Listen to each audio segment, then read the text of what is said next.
What's up, everybody? Welcome to another Monday night chat.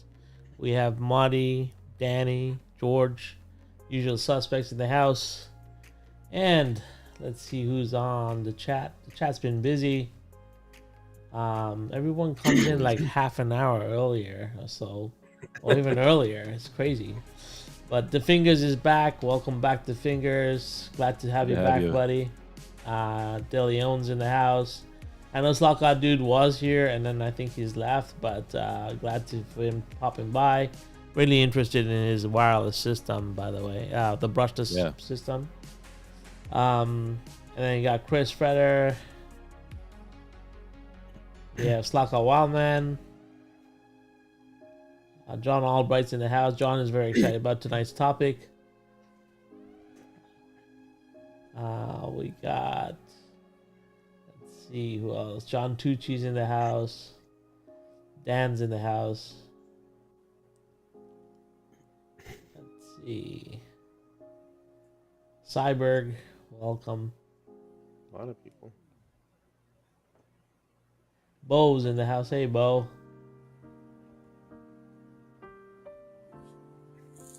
Clearwater.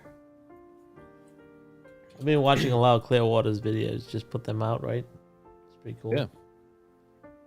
Yeah, Greg's a good guy. Shane's in the house. Hey, Shotgun Dave's in the house. Dave. Gene's in the house. Everybody. Dusty.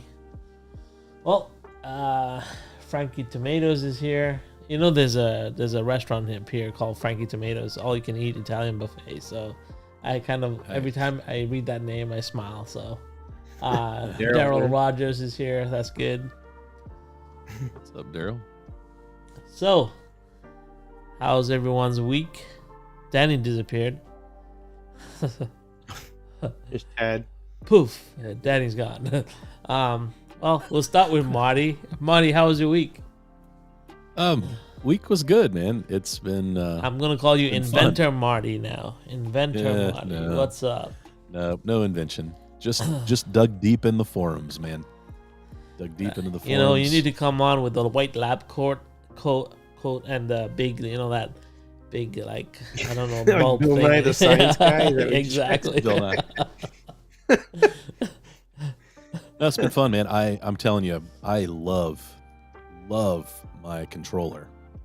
Yeah. Like I'm like breaking track records with it, and every car I'm running faster laps just because you can kind of just really dial it in. Yeah. I'm really impressed. Really impressed. So it's been fun. Yeah. Good times. Good times. Good times. That's great. And Danny, how was your week? It was good. Busy. I didn't get as much done with slot cars as I wanted to. It's kind of, I think, the normal thing. I don't think I did install that power supply. I forgot about that. I did do that. And you airbrushed your Datsun. Your car. Well, that wasn't airbrush. That was just the Rattle cam? Yeah, rattle cam. Okay. So, but I will say that I prefer the airbrush. I may not be great at it, but I prefer it over the rattle cam. It depends what your application's for. Yeah. It just, I don't know. I felt like I had a harder time with the rattle can than I did with, you know, airbrush, say that hot rod. You know, that just to me went way easier than doing that rattle can job. And I use the Tamiya paints for that. Yeah, the Tamiya rattle can. Yeah. Yeah, So, I'm a bit. I have mixed feelings with the Tamiya rattle can stuff.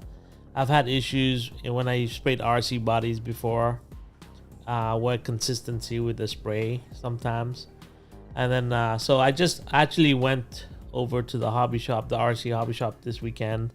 I picked up my tire juice George, so you'll be happy about that. But I also picked up a gloss black because I need it for the color shift. Yeah, so I'm a bit wary about that. but be interesting. Yeah, so just I got that painted. I got 2 coats of clear on it. I'm gonna go ahead and put the decals on it, and then put another coat of clear over that, and that should be done. And then I can work on the tray interior for it. And I have the other interior that I made, but it needs a lot more work right now. So just to be able to get that car complete, I'll use the tray interior for now and do the rest of it later. But that was kind of my week, I guess. Yeah. Yep. George, how was your week? Fine.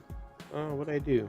Can't remember. I think I stocked up on parts and organized it. I organized Nice. the area. But nothing much. I saw your shop, George. Whenever, yeah, I'm gonna start ordering from you. I thought it was the hobby shop. It was a picture of the hobby shop, and it was George's. Yeah. Actually, I went to a hobby shop close to here called Anderson RC, and I haven't been there. That place is huge. They have everything RC there, and model kits, a butt, paints. They had brass. They had Master Strut. It was really a full-blown store. They had Carrera, analog, and digital cars, which I was kind of surprised. So they have a Carrera section, and then they have a shop there, so people bring their RC trucks. So it's a full-blown place. It's only like about 9 miles from here. So I was kind of I always would see it when I would drive by when I live in Winston, but never went in there. And then when I went in there last week, I was like, wow, there's a lot of stuff here. Tools, glue, all kinds of stuff you can think of for RC planes, boats, the whole schmeal of everything on there. So even those cars that you were talking about, those little ones, what are they called again? Yeah, those the little RC miniature cars. Mini Z's. Mini Z's. Okay, there you go. Yeah. Those too, so, but yep. Yeah. Yeah, exactly. So I went to the RC shop, and then I found that brass section, right? And he was missing one. He was missing one of the numbers, so I went up to him. I was like, "Oh, I'm missing this. I think it was 8151." It's like, listen, whatever it is, we have. And if I go back to the distributor, you'll be waiting for 6 months to get this piece. I was like, okay, that's what I mean about us guys. We don't get everything you guys get down there. Right? Yeah, that's weird. I know that. I mean, it's readily available here. They had some stuff. They were out of some things. They didn't have everything. But I asked them, when are you going to get your brass? And they say usually it's the first of the month or something like that. But I mean, there's always online if you can't. For sure. Yeah. So my week's been pretty busy. But first, I want to say something, Marty. You did an awesome video this past weekend. Marty. So we're very, like, I was like, that's what this is about. It's about sharing of information, and what you did was great, and I want you to know that from all of us here, that's what we need more of. If people are prepared to deep dive and get into it and come up with solutions, that's what this is about, right? So well done. Thank you so much. Yeah, thanks. Right? Yeah, it's just, it's one of those things where I've learned so much, like George in scratch building, like as we dive into that, like there's just amazing videos that are helpful for people to help them move forward in the hobby. And this was something that I wanted for my own track. And I thought, I've read so much about it in the forums. There's so much information out there. I'm like, I've got to be able to make this happen. And so I think just putting a video out just organizes it for people. Maybe makes it it's the same information. It's just coming at a different avenue instead of being in a forum that you kind of have to dig through. It's kind of obvious out there in a video. So yeah, thanks, Go. I appreciate it, guys. Yeah.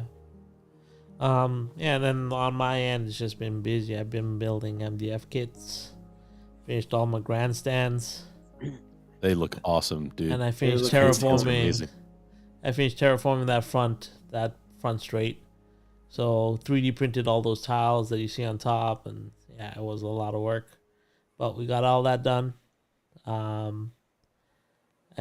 So now it's on to paint.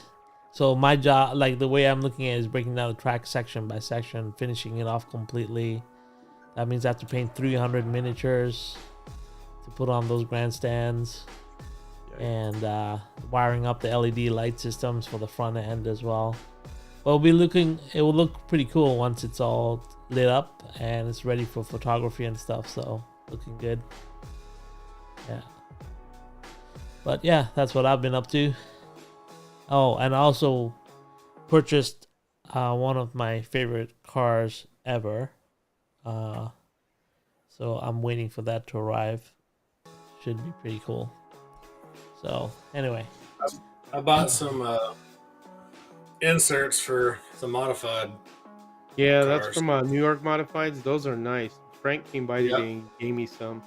That even has the valve stem on it. That's pretty damn good. You see a valve stem on there. Did you notice Yeah, that? sure does. That's That's good 3D that's printing pretty job good. right there. Those are nice inserts from Modified because they're the truck hubs, which they would use for Modified racing, heavy duty truck hubs. That's what that looks like. And they're really nice. I had a package of it and I was really blown away how you can see a valve stem in it. Yeah. So really detailed. I tried to get him to get me a 3D printed body, but he's like, I don't have any right now, and I'm not sure when I'll have any. So I was like, okay. yeah. Well, I also built. We also built our first custom truck here at Conquest Racing Club. It's not as fancy with brass chassis, but it's a tank that goes. So, Yeah, that looked pretty cool though. You guys are moving. So- It's like a tank rolling down the highway. yeah, it's a hover tank too, so we didn't have to worry about tracks spinning on the track. That was something that we thought about before we did it. But it's kind of cool that you can't actually see the whole underneath, so it looks like a floating tank just driving on the track. That was fun. Yeah, so yeah, that's what we've been up to. Always busy. I have a lot of painting to do. I also primed all the bodies, the white bodies. So I'm wet sanding the bodies down right now and getting ready for some paint. Also went out and got some really cool metallics. So I got a rose gold that I want to test out and stuff. So yeah, gonna be a lot of airbrushing coming up soon. So if you guys like that kind of stuff, stay tuned. I'll be releasing a lot of airbrushing videos with specialty paints, fluorescents, etc. So yeah. So we're gonna talk about track. So the whole point was, with the cleaning truck coming out, and with me having developed this very big track, we should talk about track cleaning. Really, and how people go about cleaning the track. I also felt that there's a lot of new people that have been joining up of late. Like I've seen a lot of people new to YouTube or new just to the hobby, and a lot of them are considering their first tracks, considering what to do with their first tracks, etc. So I thought it would be a good time to take a step back and look at track development, as it were. And Danny, you're going through this right now too, right? How to maximize how much track you get, what speed you get, etc. So I thought it would be a good time to take a step back and talk about track development and stuff. And we have people like Marty that have huge tracks, and George has 2 tracks. He has a wood track experience, so it's very good for us to talk about it. So I thought that would be a good topic for tonight. So let's talk about deciding on a track first, right? There's a lot more tracks coming out right now. We have the Scale Auto new track that's coming out. The Ninko track is now finally out as well. People have been getting it. We have Skelectric as per normal, and I'm lucky because I have a Skelectric track in the Lego City. I have a Carrera track on the outside. I also got I just got a new Echo track as well, 4-lane track, the International. So it's another thing that I got to put together and mess around with, because I've started to see a lot of development on the Echo side. which I like too. There's a lot of really cool little cars that are coming out. It's not really a size that I really gravitate towards, but it's becoming interesting to see all these new cars coming out. So so where do you start? I think you start. I'll let Marty take this one first, and then we'll run with it. We'll let the inventor go first, right? So, So, so when did Ninko start putting out new track? sorry, not Ninko. What is it? Scalado. Scalato's got a new track, and Polycar, right? The Polycar. Okay, Polycar gotcha, full lane gotcha. has come out, right? Yeah, A gotcha. lot of Okay. people have been getting that. I know, like Pete in the UK just got his Polycar track too. Yeah, that's cool. So like when I went through, I did a ton of research. I knew when getting in, I was fascinated by digital, and so you don't have a ton of options with digital. You basically have Carrera digital, and you have the Scalextric's Arc digital, and Polycar is coming. They've been developing it for a while. The oxygen system, so you can sort of get it, but some of it's some DIY stuff. So, but it looks like Polycar is. They showed in an announcement picture that they've got lane changers coming. So at that point you'd have three choices. I landed on Carrera mainly because it was just the easiest thing for me to get a hold of. I had no experience with Polycar. I didn't have any. The hobby shop that I went to the first time, they had Scalextrics, but it was all analog sets. They didn't really carry any of the digital, and so Carrera was like the logical first step. I had plenty of room for a layout. I think that's your big decision: is how much room do you have? You can using Scalextric or Polycar fit a little more track in a little less space. And so I think you have to decide how much space do you have, and what do you really ultimately want to do. So, if I had it to do over again, I don't know. I've gotten so into analog racing and no magnet racing in the last 8 months that the digital piece doesn't get used that much anymore unless I have new people over to the track, and that's how I introduced them to slot car racing. So I would really look hard at Polycar, and I would probably look at maybe a 4-lane track if I'm moving forward. But I love my Carrera track, so I don't know if that's what you want me to cover, but that's kind of No, that's fine. about right.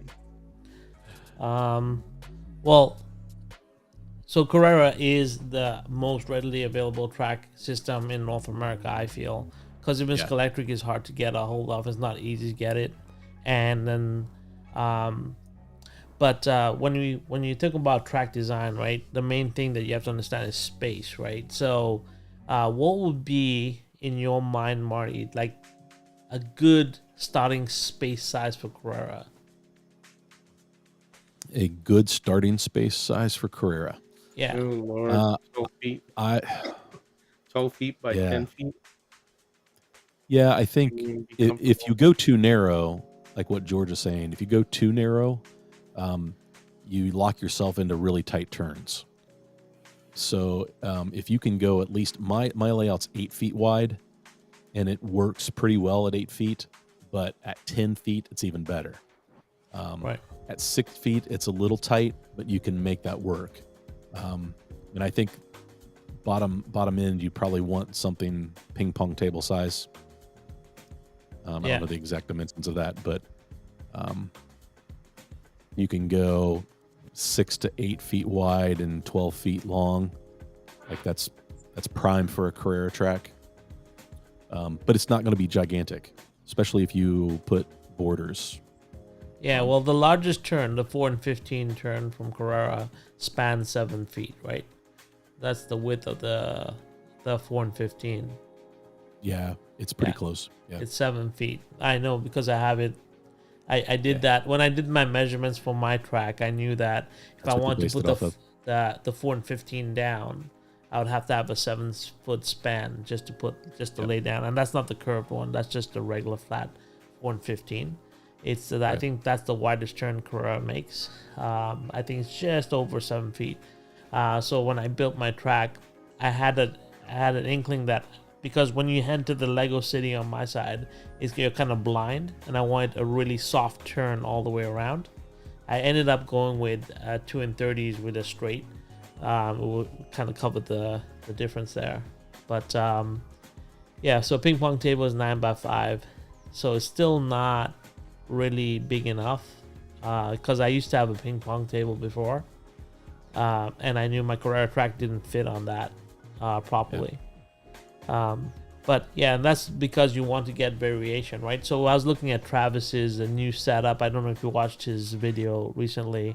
He kind of revamped his little Carrera track in that 4 meter by 4 meter room in Austria. So it has like 2 and 30 turns, and then so it got some variation in the turns. I think that's the main thing here, is to get some variation in it. But let's take over. Let's go to Danny, because Danny, you're building a new track right now, and originally you said you wanted to build a wood track. So let's talk through that decision, going from wood track all the way to plastic, and then what you've discovered by doing that. Well, wood track. I don't know. I seen, of course, Harry's, and then at that time George was going through the process of building his, and I don't know. I've always liked the routed track idea, but I was very indecisive, just as I still am with a plastic track, on what layout that I wanted. So I think I had a pretty good layout as far as what I wanted for the routed track, but if I wasn't happy with it, like everybody told me, I'd be stuck. So everybody advised that I should probably start with plastic and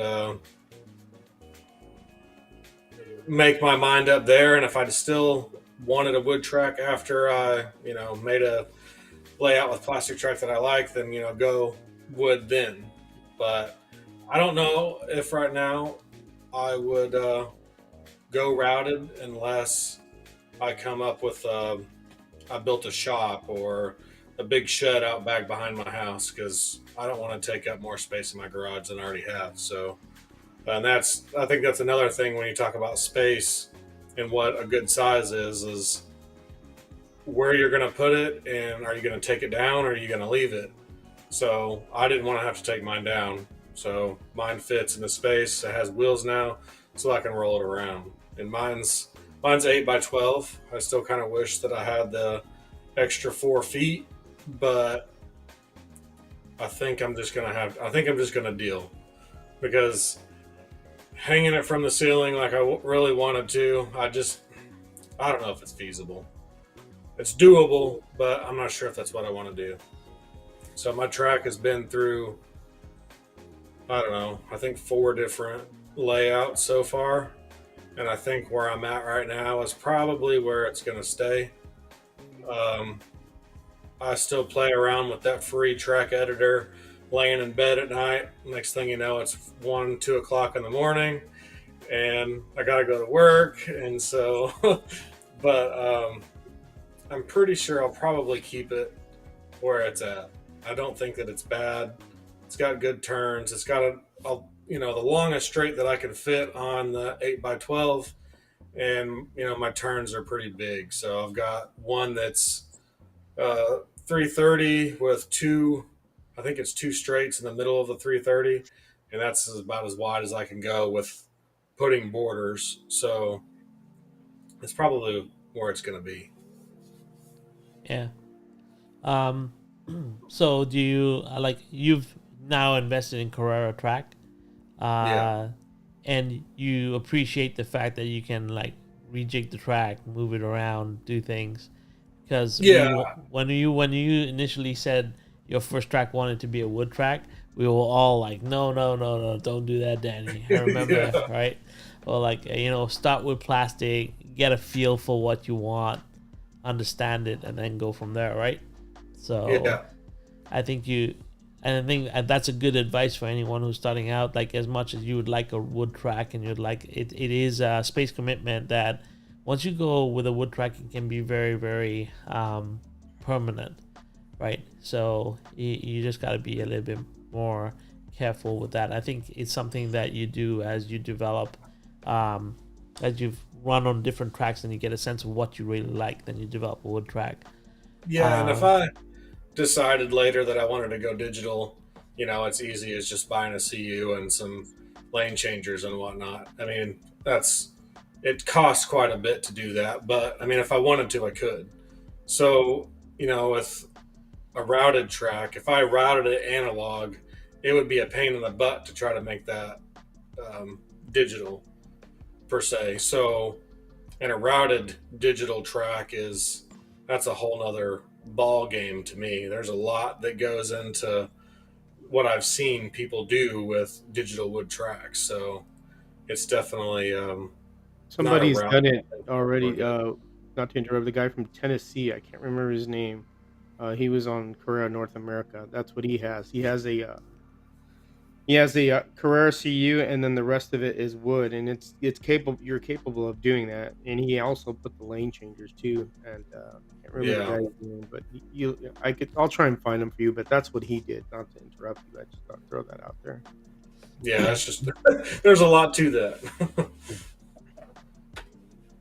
Yeah, that's yep. So I mean, so Carrera is great, and then George, you developed your wood track, and you also had you have a Carrera track as well. But did you have options before you got your Carrera track, George? How did you land on the Carrera stuff? So when I first started in California, it was right across Moffett Field where that hangar's at. I used Yeah, a Scalextric track, and I used the 6 car base is what I first had. What I liked about the six car base at the time was that you could switch over to analog, just push the button and uh, and just go with it. But as I started liking larger cars, that wasn't becoming very viable with having that scale electric size track because I do like the bigger cars. So Carrera was the other one I looked at because I did like some of the digital features it had. And there's this application program. It wasn't Smart Race. It's from a guy in France. I can't remember the name of the program, but you could use fidgets and stuff like that. And there was a call box that made like a siren sound, like with horns. It was pretty cool. That's what kind of got me kind of more wanting to do it. The Carrera track. And then what I did was I used my imagination with the track behind me. I didn't use a planner or nothing. I just threw track together and just tried different configurations. I think to me, to try and keep it simple, because I'm not anything against track planners, but if you spend time on that, I think you start getting overloaded with it. So what I did was I didn't use a track planner. I just threw that together and then I changed it here and there, and I got with what layout I want. Now the wood track was because I went to Harry's place. That wasn't really anything configured. That was just something that I wanted because the type of scratch built cars that we built basically are oval track cars. So dirt modified, things like that. They're not like GT40s or anything or road courses. But I mean that's why I wanted the oval. Was the type of scratch building that we're doing. Was mainly why I wanted the oval. But reality is that I threw everything together. I didn't plan anything. oops, what happened to George? He froze. He froze up. He's frozen. Oh no, technical glitches. They happen. All right, so something that came up is jumpers. Yes, when you get to large layout, jumpers are very important. Hopefully, George comes back. But one thing that really helped me was George actually put out a video, or I think Marty, you and George were discussing about jumpers at one point, and George had talked about how he templated his jumpers out. And what I did was I watched that video and I took one of my pieces and I turned it over and I built a template, which shows me positive, negative on Carrera, direction of flow. I did that, and I just color coded mine by writing the colors of wires that I wanted to use, and and boom, like I've used that template throughout, and I've only had to do it once, and that was it. So I think jumpers is something that you can wrap your head around really quickly if you just take the time to template it out, and you'll never have an issue about it. And then, like on the new track, I ran 10 jumpers on my war slot track, and it was easy to do once you've templated everything out.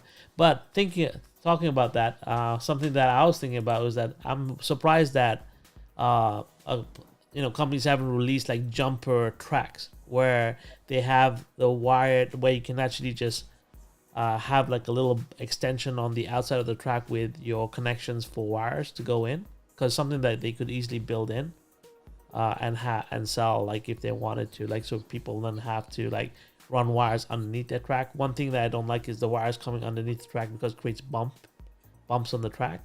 But it'd be really nice just to have a box on the outside where you got your positive, negative for your track 1, positive, negative for track 2. Just connect your wires into that little box. That way you don't have to run your wires underneath the track, and that would power the track. That's something that I was thinking about. Sorry, I crashed. Yeah, no I worries. don't know why. It's all right, man. I don't know what the hell happened. It just everything went off. Yeah. So that's something when it comes to jumpers. I was just saying, George, like I used, like you've seen the template that I use for my jumpers, like how I lay down when you turn my tracks upside down for all my jumper track, it's all templated out. What's positive, what's negative, what the colors are, etc. And I learned that from you when I watched you wire up your tracks. So Yeah, that's the best way to do it. Is that just do that so you don't have a problem. yeah. I've burnt up things too, so Well, Marty's it's not easy the if only you don't one. get them. If you don't label things, it's easy to get the wires crossed. And so, Yeah, and it George is. George had me do the same thing. Just put some masking tape on the bottom, draw the direction so you always know what direction the track is supposed to be going, and Exactly. it makes it easy. And then label everything. It makes it super easy. So then when you have to move them or change the around, it's you don't have to fight it. It's worth that little bit of energy to Yeah. map it all out. Once you've done that, you get so confident. Then you know your wires are running the right way. It's very easy. And then, like for myself, I built myself a tree where all the wires, like lane 1 wires, are separated by their own connections, and lane 2 is separated by their own connections. And I built a tree so that I got one power source, and then everything just spread out like a Christmas tree from there. But it made it much easier to put in like all the jumpers. So Yeah, how you had it done was really cool because when that night I was helping you, I yeah, saw what you had. You had everything perfectly. You just didn't have the main things hooked up to it. That's all that was. yeah, It was just something, and it was beautiful how you had that all laid out. That would look really good. yeah, for sure. So here Gina asks, how often do you place jumpers? My layout is 60 feet in length and do not need any jumpers. So Gene, when I laid out my track, I think my track is about 105 feet or something like that. I didn't need jumpers. The car would run on the track, no problem. Where you get into problems is when you're racing on the track. So if you put 4 cars on the track, you'd find that the CU was short out, or it would give you some problems. So that's when you need the jumpers the most. When you're just running 1 car on the track, it never seems to need jumpers. But the reason jumpers are there is because when you start racing on the track, you get a lot more power draw, and you then see like where there's lag in the track, right? So they recommend every 10 connection points to have a jumper in place. That's what 7 to 10 pieces. yeah. So every 10 connection points. So where the track joins, every 10 joins, pieces. you add your jumper to it.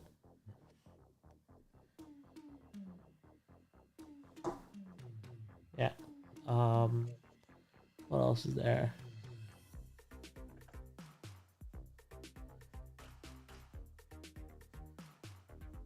When I took that track down from the folding tables and built wood tables, there were several wobble pop evenings figuring out the jumpers again. Yeah, I think it's just a matter of labeling. All right, so let's talk about Scalectric. So I have a Scalectric track, and so Carrera is a lot of is good for general stuff, but I'm having a lot of fun with the Scalextric track because they have variations. They have intersections, they have jumps, and something with Carrera Go as well. I know it's a gimmick, but I really enjoy it. And actually, all my friends who are coming over right now, they prefer running in the Lego City track where there's a lot more accidents happening and a lot more jumps and the creative things they can do with the track. So like recently they were like, how many people can you knock down with a car over a jump? So like stuff like that is things that appeal to people. So I know John Albright has Scalextric track. And one thing I noticed about Scalextric track is very floppy. It's almost like and it's very oily. It's got like a secretion on it. I found that it's very slippery. So the question that I have is like, what do you do to like treat that track, or does anyone know or do anything different when it comes to cleaning that track or treating that track? That would be something that I'd like to talk about as well. Let's see what's going on in the chat. I don't have any experience with Scalextric track, not that much. Yeah.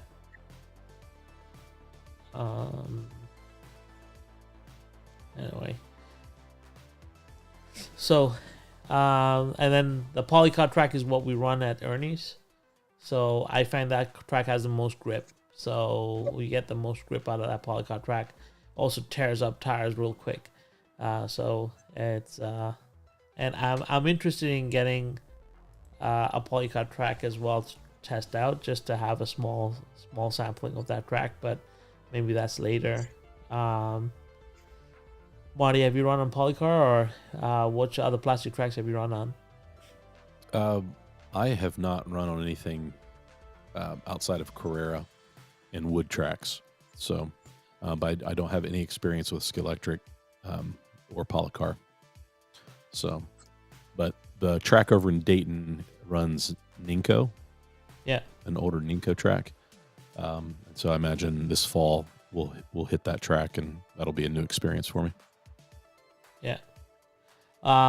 Yeah, so and when I was in Spain, I saw a lot of Ninco tracks. So when I went to the two slot car shops that I went to, both of them had Ninco tracks there. Yeah, so they seem to be the track choice out there.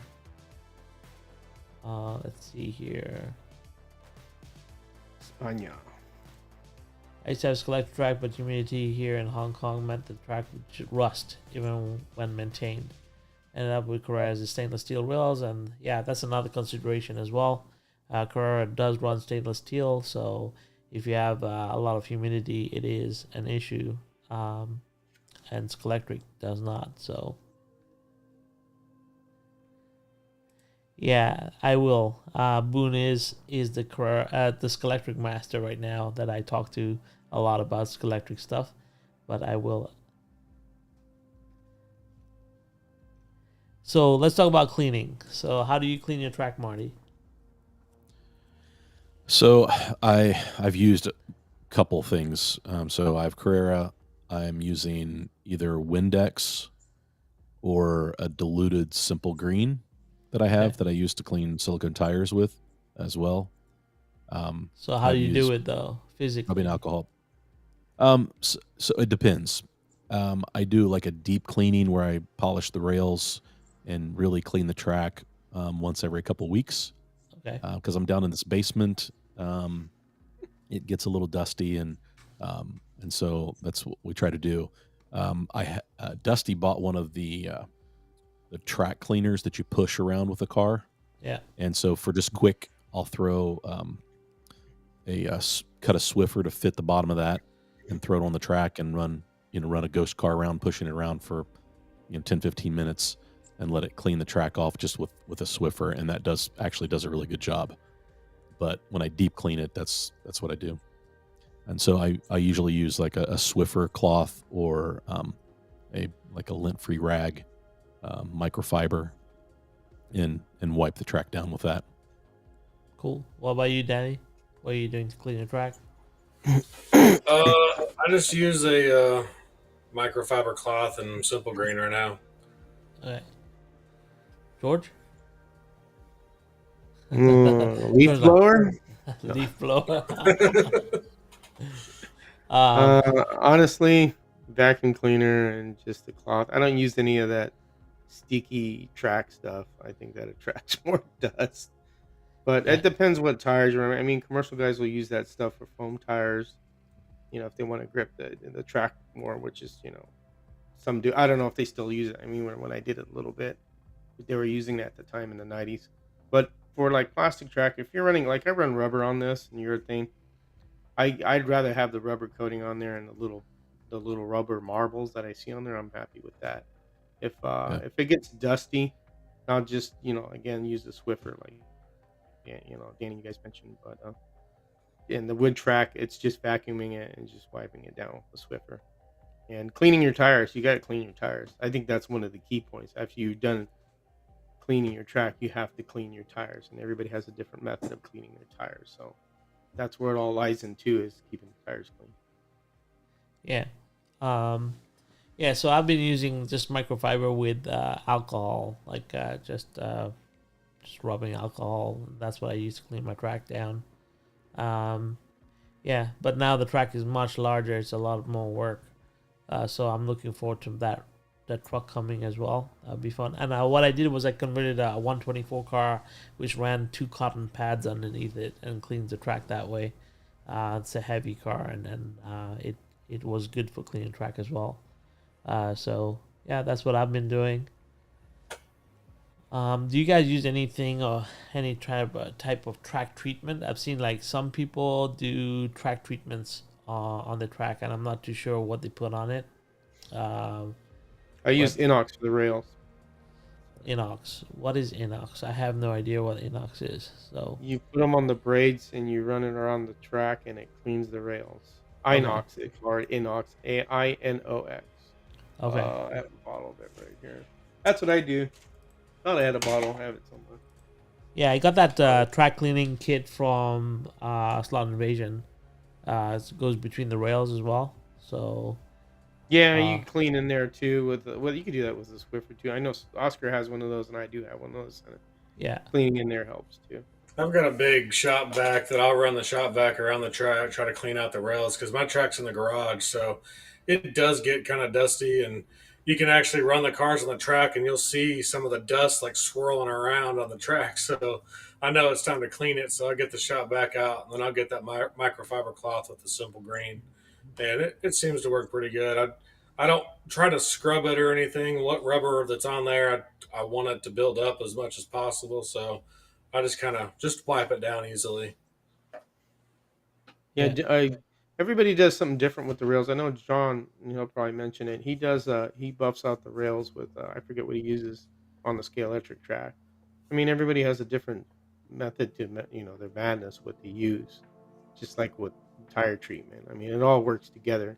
Keeping the tire clean, how you clean your track, and what you use to treat rubber tires. If you use rubber tires or urethane, or if you use silicone you just Windex, as what I see, or simple green watered down, and you clean it that way. Though silicone does pick up more dust, so you'll see it more with silicone. You'll definitely have to keep your track a lot cleaner when you're running a silicone tire. I've So just that's for as far as tires go, I either use my little sticky lint roller deal or I'll run alcohol on the tires and clean them up. And if I need to re apply some coating or the oil on the tires, then I will. yeah. So track cleaning, I think. Sorry, tire cleaning. Marty, you built like little stations right around the track with the sponge. Yeah, I and, cut a piece of straight that I had cut to fit an old layout. I kind of made my own piece, and I took that and I cut it in half, and so I made 2 stations out of it, and I just connected to a 9-volt battery. But I did rummaging through a drawer the other day find a 9-volt power supply, so I'll probably connect one of them to the 9-volt power supply and run it that way. And that's because you run silicones, right? So Yeah, we I run know silicone. with silicone you just And clean the tires in water, right? That's correct. we use Simple Green, a diluted Windex. Simple Green or Windex, Yeah. and it does a great job. The one thing the reason why we went silicone is because when we go race at Cincy Slots, that's what they require. And so Okay. we kind of made the conversion to silicone because of that, so that we could test and tune and be ready to race. But we can run rubber on the track. We've tried urethane, but I keep the track so clean, and some of those other compounds like some buildup. So Yeah. You do what works for you. Everybody is Right. different, and every track Yeah. is different. So, I mean, whatever. If you think it works good for you and you get good performance out of your cars, then nobody else can tell you, well, no, you don't do it that That's way. right. It's all I about would love how to. you do it. I would love Was to not that? have to buy a new set of tires every time I buy a car. Well, yeah, especially with rubber, because right now you could like I was running one of the sideways cars, and you could tell the rubber because it's a softer compound that I have on the sideways. I think it's short 28. You could see it starting to chew them up. Yeah. So that's the only advantage of silicone too, is they stick and you don't have to they don't wear as quickly. Same like thing with urethane, but rubber tires you'll go when they grip, you'll know that you start going through them.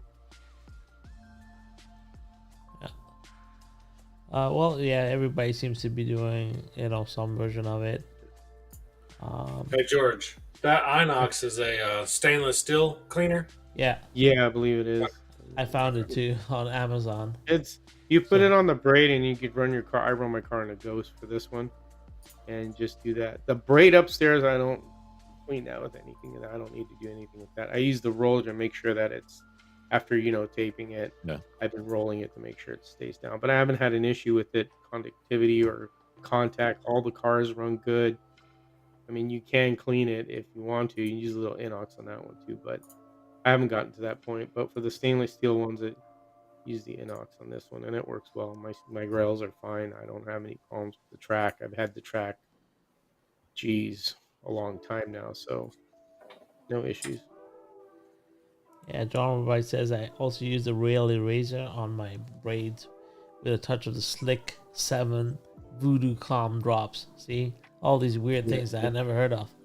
So, Yeah, that's what it is. I knew what he was talking about. That's my secret. you can't alien see that, gem. Marty. You gotta cover your eyes, dude. You have eye detect. There you go. There you go. See? You're stealing my idea.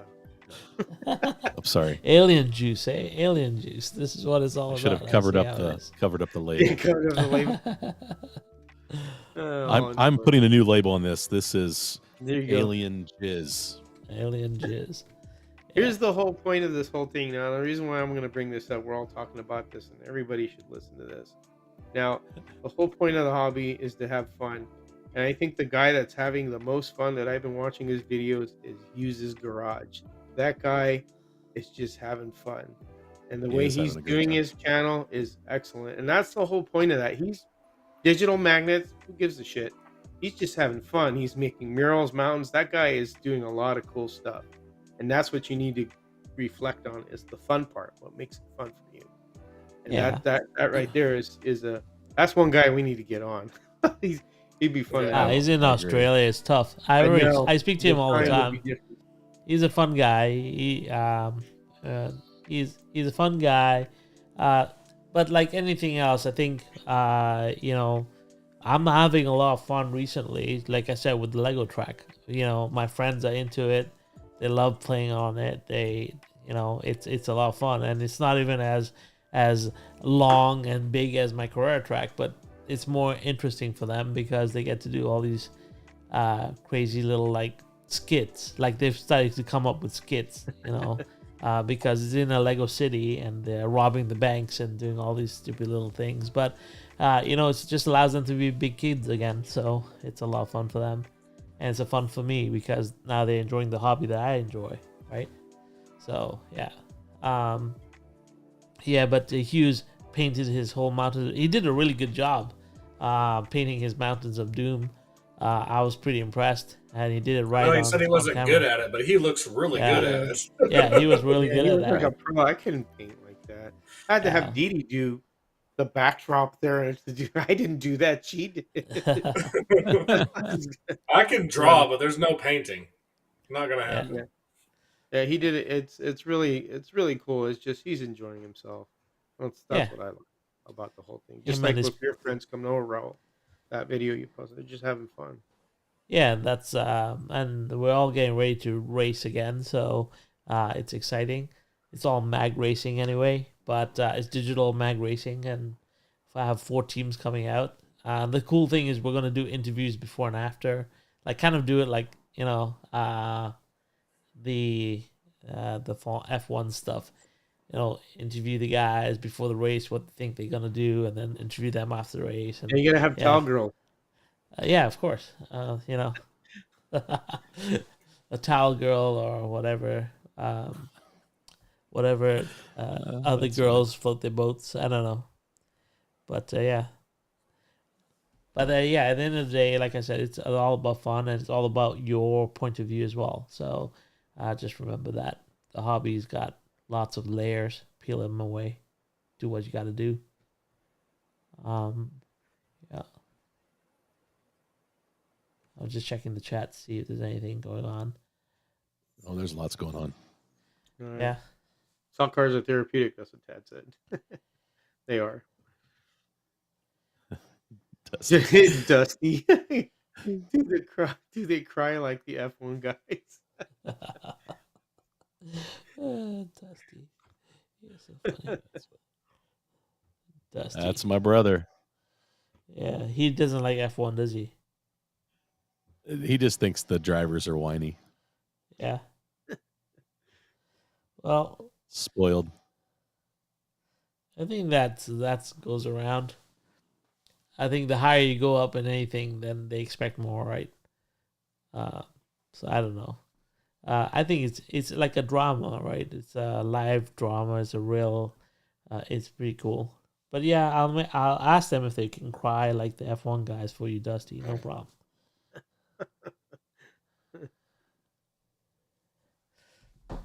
Oh, Danny's disappeared. What's going on tonight? Everyone's got like. I don't know. Well, my computer rebooted for some reason. I don't know why.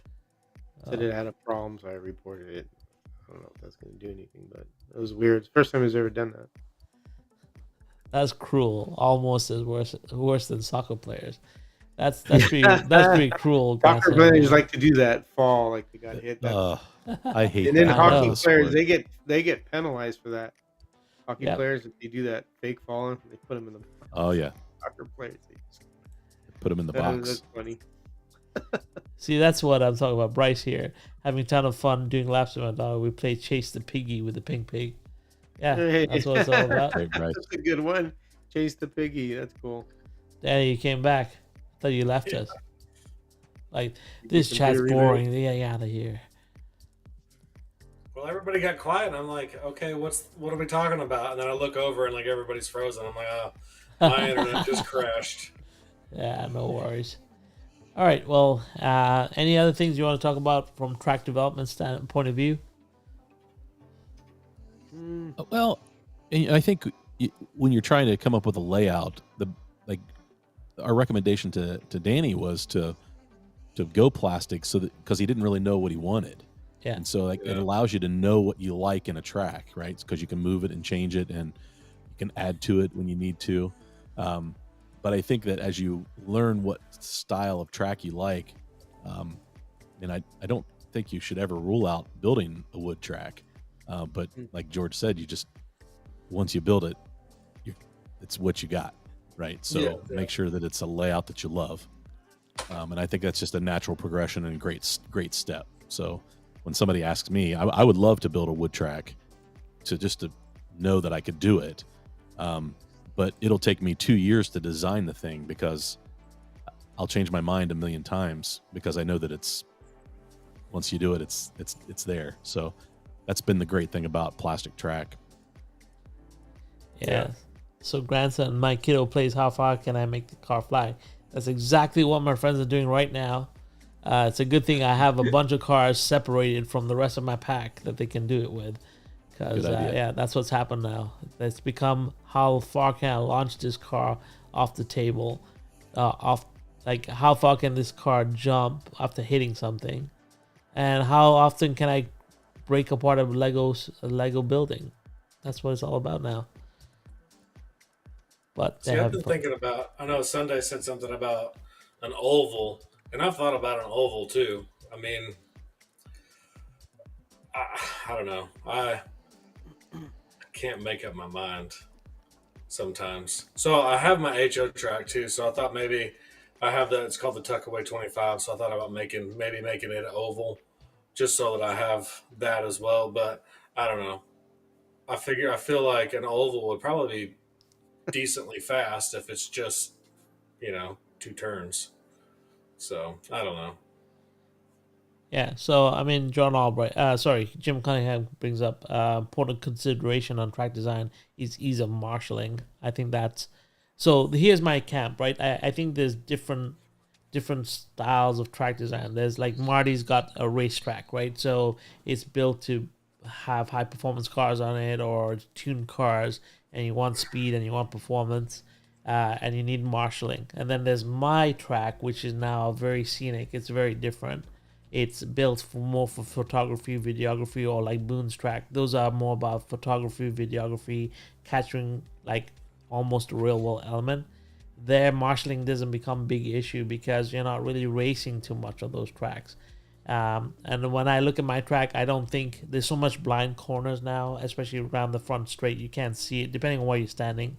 And then when you go through the wall into Lego City, you're not going to see the track again, right? I do have cameras now that will. So I have screens coming up, and I have wireless cameras being put in place so you can actually see the whole track from the screens. But you're not gonna look at them when you're driving. It's just not gonna. It's not gonna work. But when you design your track, you have to be clear of what you're designing it for. What's the purpose? If you're gonna design a track where you're gonna race uh, frequently, then yeah, you have to pay consideration to marshaling. You have to pay consideration to blind corners, blind turns, and make sure that everyone has a vantage point where they can see most of the track, right? Not to say that you can't have fun with a blind track. I mean, we race 124 digital on a track which is pretty much blind because the pit buildings, when we race, the pit buildings are so high you don't see the whole backfield, which is where all the racing happens. So you pretty much have to memorize the track and learn how to drive it. So there's also that point to be made as well, right? Just build an oval and you'll be fine. And ovals are fun. And when I grew up, I used to race on an oval all the time. Yeah, Here's an idea that I could throw out to you guys. So if you guys really considered a wood track, I think what Marty had said, if you get a 4-lane polycar track, that's going to be pretty much close to like having a wood track because there are 4 individual lanes. Yeah. Because you'll have the 4 individual lanes. So you could try an oval in that layout or try a different layout. That's how you kind of could become a precursor to a wood, design, because you can move the 4 lanes around because it's not like a 2-lane, it's a 4-lane. When you have a 4-lane, it's a totally different thing when you have 4 people racing, instead of the digital on 2 lanes. So I mean, you could go that route, and maybe you just stick with the polycar track and not build, a wood track. But that's an option too that you could try out. Yeah. Yeah. Oval tracks are really cool. When I've run a lot of oval tracks before, as I was growing up, because that's pretty much what everyone built was an oval track. It's a lot of fun. And then we used to try and see how fast you could go and how long you could hold on to the oval track before you spun off. But that And was then you just the could way it bump was. people. That's the Yeah. fun part. Yeah, I was watching when you You were could bump racing with people and when you you get raced that with Harry. action. Yeah. Especially the That's open wheels. Open wheels, you really, I mean, you saw my car, the purple one, fly up in the air when it hit that one wheel. I mean, that's exactly what happens to open wheel cars. And once there's contact, these things will be flying. yeah. And then like for George, when you build your scratch build cars, you built that oval track to test them out, right? Yeah. So yeah, and Originally, I did it on this one when I first started. yeah, And again, my fear was, well, they handle great here. How are they going to do when I go over there? That's why when I went over there, I brought everything that I built. And then yeah, I just started testing. I was like, wow, these do pretty good on here. So that's when my mind was rolling with getting rid of this one in the existing house I was at and then building something else. But then again, I got the advice like I gave Danny, don't do that because you're going to regret it, all that time you put into it. And plus, this is a road course, so it's nice to have a road course. Because I got on this track and was playing with a lot of cars today that I haven't played in a while. I've been so busy doing that stuff, so it's kind of nice to switch it up. So Yeah. Danny, are you gonna put terrain on your track? I've been going back and forth with that. I kind of like how Marty has his. I mean, it's simple. There's nothing really in the way. Um, I know that. I mean, I've really thought about it. I might do another thing I thought about was maybe backdrops or something. Kind of like Hughes did, but nothing painting wise. Just like maybe a big like poster that looks like the woods or something to try to bring a little to it. But and maybe some signs and things. But I don't know. I feel like there's already a lot going on my track, and then trying to figure out, if I'm going to have enough people out there to marshal. I don't really want to get that stuff in the way. I know before I had said, I was going to do scenery and be modular and I could pull it off and whatnot. But me getting my track finished right now is, like what I really need to focus on before I am to do, you know, scenery. I mean, I really wouldn't mind doing some of the rock and stuff like Boone does, because I kind of feel like with the way my track is going, it's road coursey, but I feel like it might be something that you would find in the mountains. So, I mean, maybe it's just right now I'm trying to focus on getting it secure because it's still just a floppy mess with wood holding things up and pieces of track stacked up on top of each other. So I need to make all of that um, like more permanent and secure so that it's not flopping around. Yeah. Yeah, so initially when I built my first tracks, they were all race tracks because we should race. We should change the track every month, and we should race with different tracks. So I had a 20-foot by 8-foot table, and I should change the track up all the time. Now we have a commercial track is 20 foot by 8 foot. And then I made the decision to build a track which was dedicated to scenery, which is what this new track is. So the compromise is, well, as soon as you start putting scenery in, you block line of sight. It becomes harder to do like really dedicated performance racing. It becomes fun racing, which is what it's all about for us right now. But terrain is a big consideration after you design the track and you want to add terrain. It's a lot of work at templating it all out and making sure, because all the terrain that I'm building is modular. It can be picked up and moved. So that's adds a little bit more to it. So it's not permanent. Another thing I thought about doing is because I like the scenery aspect of it. So I thought about maybe making like little, I don't know what you would call it, just a little diorama, I guess.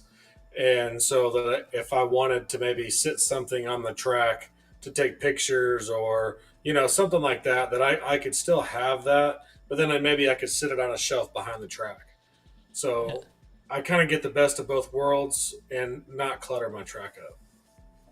Yeah. Yeah, Boone built a diorama just for photography that's just a section of track, and it's fantastic. So I mean that's easily done. Right? Yeah. Well, that whole front curve straight, Danny, that I built yesterday, it's all modular. It all comes apart. It's actually built so it's pieces. They just join together and form that one whole section, but each one of them can be lifted out separately. Yeah. So I can also paint them separately as well, because that's another big consideration too.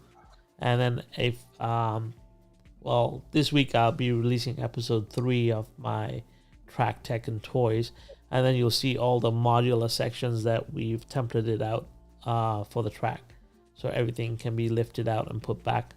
Also allows me to take the track apart and change configuration if I so choose. So yeah.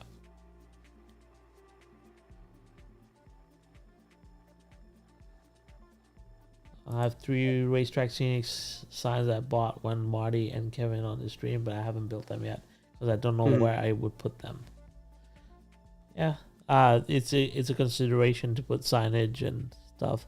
I have a big Ferris wheel that I have to put down on my track somewhere, so that's gonna be That fun. thing is awesome. Actually, I have the exact spot for it. It's just I didn't realize it was gonna be. The footprint was so big, so I can't put my other things that I wanted to put in that section there. So I have to kind of rejig terrain around a bit there.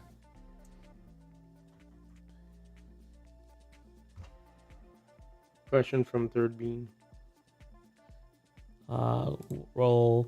What are you using for the base of the scenery? So everything that I've built scenery wise is all on the XPS foam, the pink foam.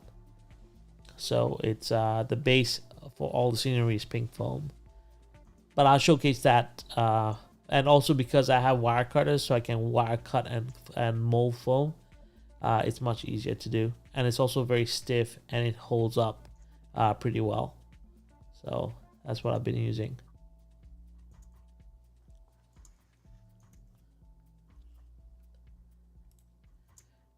You can't see much of what you're doing. Yeah, so Bo says, I really like decoration inside the track. Once again, like I said, you have to make that consideration. When you build a track, it's what you want, right? So when I want to showcase my hobbies, I want to showcase everything I do, which is the 40K and everything else. So I said, for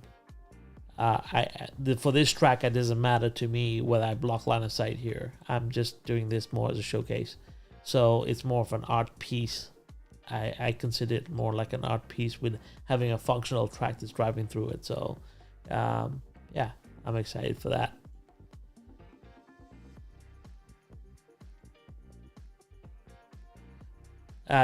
Yeah, Marty, that's another thing. Like, I do like the way you painted some section of your track. I saw the blue paint down, and then you did a lot of that work.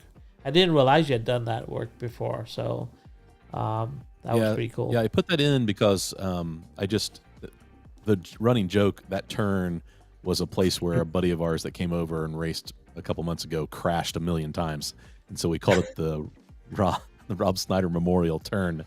And so I painted it. That's a good one. I painted the infield. And I'm going to paint the wall and do some things down there just to give him a hard time when he comes back. But what it told me is I really like the look of just painting kind of the track to look more like real track, right, with the curbing. And so I want to paint other corners to match other tracks around the world. So like mostly just the curbing colors, like blue and white at Laguna Seca, and then the colors like the Belgium Grand Prix at Spa. There's a red and yellow, and they had a lot of extra, painting going on in the curbing. So I'm planning to do some of that just to tie in other tracks that I love around the world, just from a color standpoint, just because I think it makes the track really pop. Yeah. So that's the baseline scenery that I'm starting to do. Yeah. So Bo asks, what do you guys do for noise reduction of the track? All I have is felt on the top of it. I don't really. Yeah. So my truck is mounted on mousepad material. Like the full track is on top of a mousepad material, so that will absorb a lot of the noise that comes off of it, and then on top of that, everything is on pink foam, so it dampens everything down. Yep, I just have felt.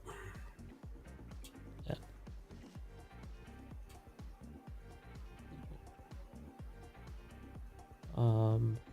Artificial. Yeah, so some people have artificial turf, some people have carpet. A lot of different things you could do if you want, but yeah, there's lots of options. Simple. Just keep it simple. Sometimes it's expensive. I was just thinking about this, like, when we look at the 4 of us here, like each one of us has kind of gone a different route with the hobby here. You got Marty doing a lot of the tuning, George is scratch building, Danny's doing a lot of 3D modeling, and your whole track has got 3D shoulders on it, and I'm doing a lot of the terrain stuff. We're all very different in our approaches to the hobby, and that's something that is very important to understand. Like, the hobby has so many layers, so many different ways to do it. There's no right and wrong answer to anything here. Like, when we discuss things, nobody has an opinion that overrides someone else's opinion, I think. We all have different ways of doing things. What we are trying to do is get enough information so that we are well armed when we make our own decisions. That's the important part here. That's what we're trying to do here, right? So yeah, I like the art aspect of this hobby a lot. That's why me and Boone, we talk a lot more, because I was very interested, and Boone is the one that got me going on my track and developing a track that was kind of unique and more me, because I'm a collector first. I've always said this. I collect slot cars. I don't really race them. I don't really tune them as much as anyone else on this. Pretty much, I think even in the chat, I probably collect more than I tune and race. But I really like to have photography and videography and being able to create environments. And that's basically why this track is so important to me, and why I'm putting so much effort into it, is to create these environments that I can do that better. So I think everyone takes what they want from this hobby and runs with it. And that's the beauty of this hobby. It's so deep. I was actually at the hobby shop the other day, and even like, these are the war gamers, right? They haven't seen me in a while, and I went in and they were all like, "Oh, watching your channel, it's really cool. You're integrating the 40K tank in there." Everyone is so excited. Like, what are you gonna paint it? What are the color schemes? So even they're getting excited by me introducing this hobby into the slot car world, right? So that's what it's all about for me, right?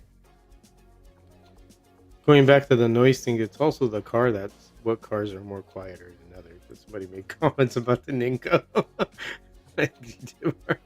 Some are just noisier than others too. This room is wood. I agree. It's a wood room. It has a wood room. It has a wood floor, so you'll have more reverberation of stuff. But it also depends on the car too. Some cars are more quieter than others. Like, some scratch modes are quieter than others. So it just depends how noisy the car is too. So you'll hear Yeah. that besides the rolling of the wheel or the tires on the track itself, with the noise of the car itself. Yeah. George, I felt like your scratch builds are always pretty quiet and smooth, just from your Some videos. it depends. Some I usually So here's the biggest thing about with having the cars come in, and this is why I made that video, is gear mesh. And a lot Yeah. of some of the cars we got, I think 2 or 3 of them had gear mesh problems. And you'll hear that right off the bat when you're building a car, and then you hear it sounds something don't sound right. So you got to really pay attention to that when you scratch Yeah. building. It's the gear mesh of it that's important, and also with a regular car, because some of those things, some Revo slots, they come with loose stuff, and then you hear that right away, and you had to stop and investigate. That's why you always pop those cars open to make sure everything is tight, mesh is fine, but the gear noise, I think 1/8 will be a little bit more noisier than 3/32 will be, because you'll hear a 1/8 car, just a little bit noisier than a 3/32, axle shaft car. 'Cause Gotcha. the slotted gears are really nice too. They're pretty Yeah. quiet. So, Yeah, they're quiet car. Just slot it in general. Those cars are quiet. yep. So And you have that the makes noisy sense. ones like Revos. Those are noisy. I mean, they're noisy cars. They are. They're all metal, because all that noise reverberates to the chassis, and then it goes onto the track, and you hear it. So, Yeah. Yeah. I don't know. I've never been really distracted by the noise of a car. Oh, brick by Lego brick. Exactly. That's only by the Lego for the Lego City. But even we're taking a break, like, burnout is a thing. So right now the guys are tired of building Lego buildings because it gets monotonous. So we're taking a break right now and we're doing other things, which is good. You need to take that time away sometimes, just to recharge. So, not every week is going to be productive. Not every building has to be built, and that's something that you need to be pretty ready to do as well. So, yeah.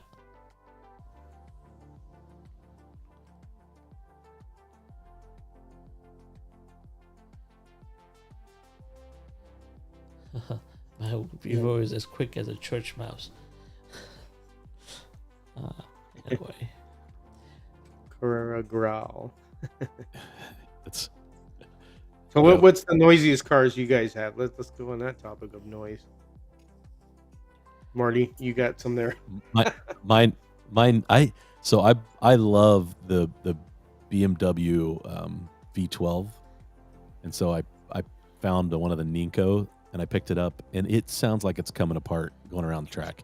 It just rattles, and I could check everything, and it's just the car, and I've got it running really well, but I changed out the rear axle and gears, and it just still makes a lot of noise, but it's fun to drive. It stays in the slot, but it's so loud. Noisy. But probably my loudest car is my Carrera 917. Yeah. It's a really You know, loud. How about you, Uh, Danny? I'm probably gonna have to go with my Ninko as well, which it doesn't rattle or anything, but the way the motor, it sounds like a jet engine. It sounds like it's just gonna fly away. It's crazy. But my Carrera cars really aren't. I mean, they're Carrera cars. They sound like a Carrera car. So, Yeah. but I mean, really, I think it's just my Ninko, which I have a couple of Revos, but I haven't.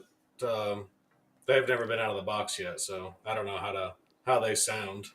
So, but that Ninko is pretty loud. How about you, Raul? What's your noisiest car? You guys are gonna laugh. It's the G slot. It's a G slot Honda Civic. Mm, It's so really? bad. That car is bad on every level. Bad. Okay, so it is. It's got like a really hollow chassis. So you hear everything in the car, everything, and then the tires are so hard on the car that it's like it's running on pucks, hockey pucks. Good It's stone just the tires. loudest, most obnoxious car you've ever felt, ever driven. But we love crashing that thing, so it's a lot of fun. So that's the loudest car I've had, and it's louder too than a Carrera car with hockey pucks on it, with hardened tires. So yeah, that thing is something else. But that's the loudest car we've ever driven on my track. Yeah. On the other hand, the G slot NSXs are beautiful. I love driving those cars. It's too bad that they went out of business. So Yeah.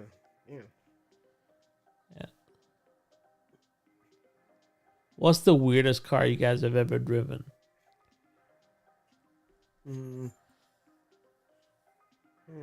Like, none of you have driven the Mr. Bean car or any No. any weird car. What's the weird car? No, Yeah, as far as like the way it handles, or just you have to be careful how you drive it, or In general, you said this car is really weird. I wonder what it feels like on the track, and you've driven it.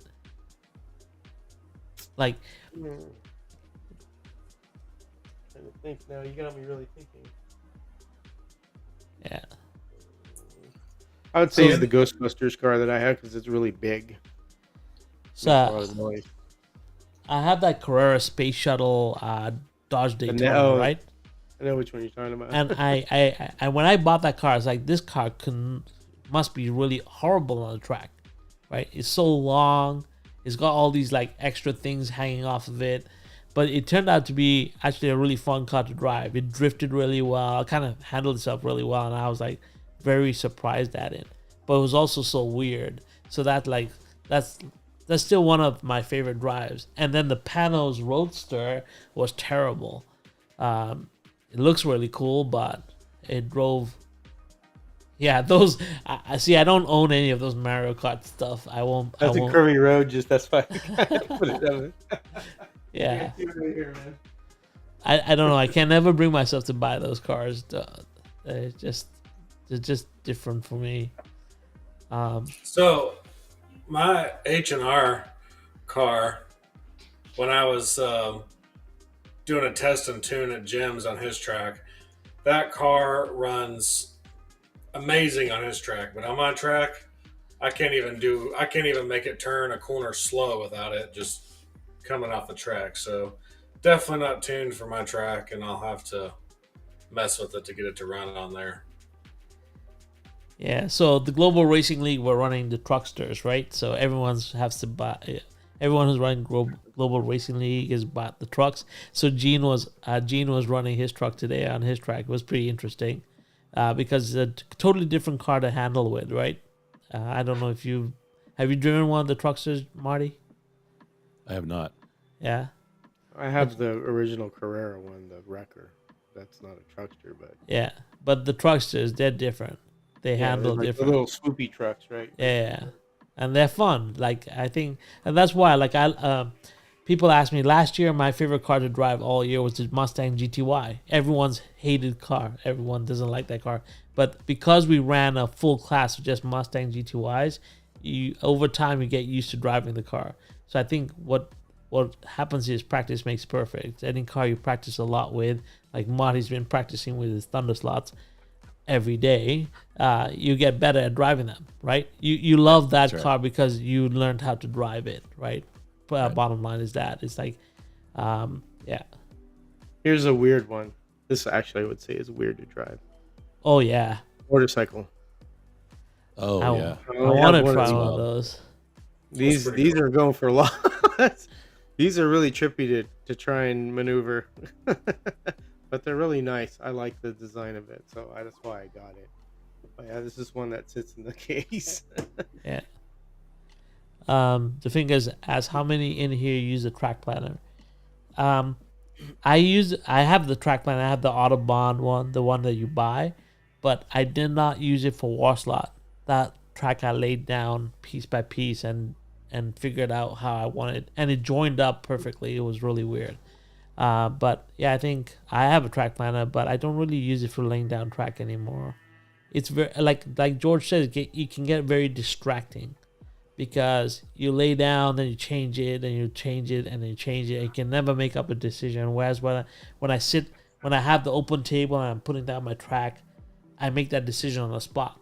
When I like a turn and I like a curve because I've laid it out, I'm not going to change it. I'm going to leave it there, and I'm going to continue and finish my track. Whereas I think with track planners, you always it becomes easy to start playing and developing so many different layouts that it makes it hard to make that final decision. So, but it's good. We used the track planner when we were racing because we changed the track every month. So the tracks would be developed by everyone. And it was a good way for us to kind of pick and choose which track we wanted to do. So if you're changing your track all the time, it's good to have a track planner, I think. But yeah. What about you, Danny? Yeah, I use the Softy Royal one. It's free, so I probably spent way too much time on that. Honestly, I mean, How more many time than saved I'm tracks do willing you have to out there? Yeah. do. What? How many saved tracks do you have out there? I have like 100.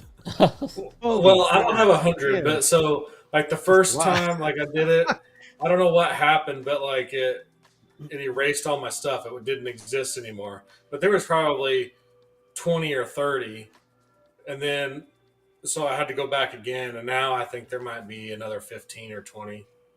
Yeah, don't clear your cookies or you lose them all. Yeah, I think that's what it was. Yep. Yeah, there's a lot of love for GTY. Good. I love my GTY. That's the I have a lot. Mustang I have that weird one. Yeah. That's a Yeah. weird one from Carrera. Hey, Harry I has. don't know. They did a tribute to Harry on that one too. I have one like It's kind of 8 weird of looking. them. I don't know why, but it is what it is.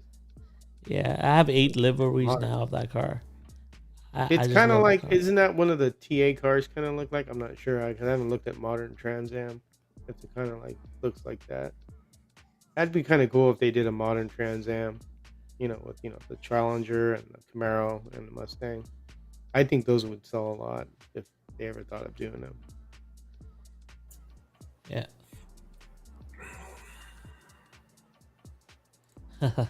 I'm getting ready to build a large track, so I requested Marty's track design proven perfection. There you go. That's funny.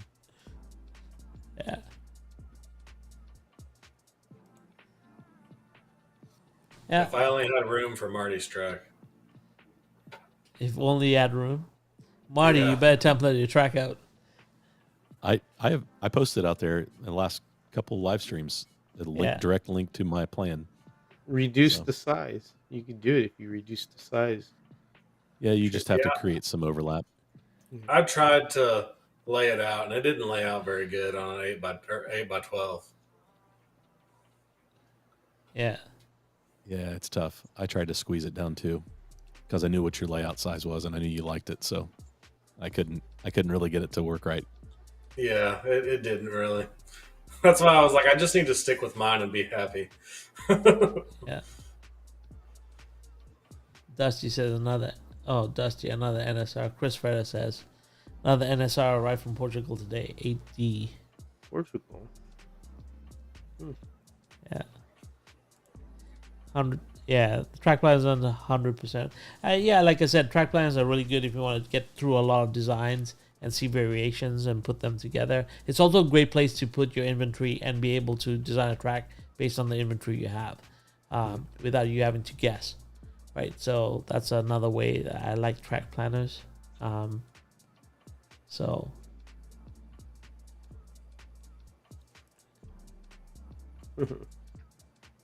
yeah, has anyone driven that Collectric Reliant? The one with 3 wheels? No, John mentioned that one. I think that's a weird one. Yeah, it's the Mr. Bean running mate. I'm interested. That's a weird car. It's kind of cool. Yeah. They should do is make the German one that what was it? The German one called with the 3-wheel. It had the front door that it was the windshield. Oh yeah, yeah. Remember Family Matters? The Urkel drove one of those. I can't remember the name. That'd be a good running mate for that 3-wheel one. I Yeah. can't remember what that car was called. Me neither. Yeah. Anyway, anyone else have anything to discuss? We're about an hour and a half in. That was good. It's good discussion. I always love talking about tracks. Yeah. Yeah. If I had more room, I'd have more. Yeah. Anyone built? Does anyone know of anyone who's built a running tank, slot car tank? Jim's just talking about one in the chat. Yeah. That's BMW, yeah, Chris, that's what it was. A BMW. A tank. Like we built one, but the problem was it runs worm gears and they tore up the worm gear, so I can't think get the worm gear. If you have it, you needed like a wide track on it. So if you have a small like set of wheels in the middle, that doesn't really make it more of a wide track to cover more of the track. You need something to kind of like almost underneath the ends of it to be out more so that the tank doesn't want to topple as easy. We have one. I built a slot tank one. We have the RC one that we built, but the problem is like the worm gear is torn. The worm gear is worn on it, so I have to figure out a replacement for that. But just wondering if anyone else had built a tank. I couldn't remember, so that's why I asked. Well, Jim kind of says me, so I guess he's got one. Yeah, it's up a little bit in the chat. It's a World War II tank. Nice. Which one? There's several of them. Sherman, Panzer. What was it? I'm curious. Jim, which one was it? Yeah, for sure, Jim. I'll get you on here to talk about the tank, no problems. With batteries run all the track. Yeah, we have a lot of tanks. I have one of the guys here is obsessed by them, so we have a bunch of tanks. 3D printer replacement gear. Yeah, maybe we'll see. Anyway. Metro Schmidt. Anyway. So I've been fighting the flu for a couple of days, so I'm gonna probably call it here, guys. It's been fun. Yeah, man. Get well. Yeah. We will catch up next week, Monday. Marty has his live stream tomorrow at 8 p.m. and Pete We'll be doing from some across- racing. Yeah, and if you guys are awake on Saturday nights, it's 2:30 a.m. for me, but you should really catch on with Track Fans TV's live show as well. It's a lot of fun. Yeah, I've been getting to bed at 4:30 in the morning on Sundays, but it's a lot of fun. But yeah, if you can catch up with his live stream, it's also a lot of fun. So see if you can do that. Other than that, anybody else have anything to wrap up here? It's just been No, a I'm good, good. good conversation tonight. Yeah. Yeah. Sometimes you have to just talk about general things about the track, which is good. I thought it was good to cover the track today. I don't know if we've answered a lot of questions, but gets us talking about some of the layout stuff. And if you guys have anything that you guys want to discuss, just throw us a comment or let us know, and we'll bring it up on the next time we talk. So, Marty, you're racing tomorrow night, Yeah. live streaming. Yep. Yeah. We'll Yeah. we'll run some laps tomorrow night. Yeah, you gotta save up to get those Mevo cams, but I know it. I really need. I do. Too many things to buy. it becomes ridiculous, right? It does. I was like, yeah, it's rough. It's rough. Yeah, but anyway, you guys have a great week. And if I don't, we chat all the time. We're always in the chat together. But everyone else, you guys have a great week and have fun on rails. And we'll catch you next time. Okay, guys? Take care, guys. Yeah. Bye. Bye.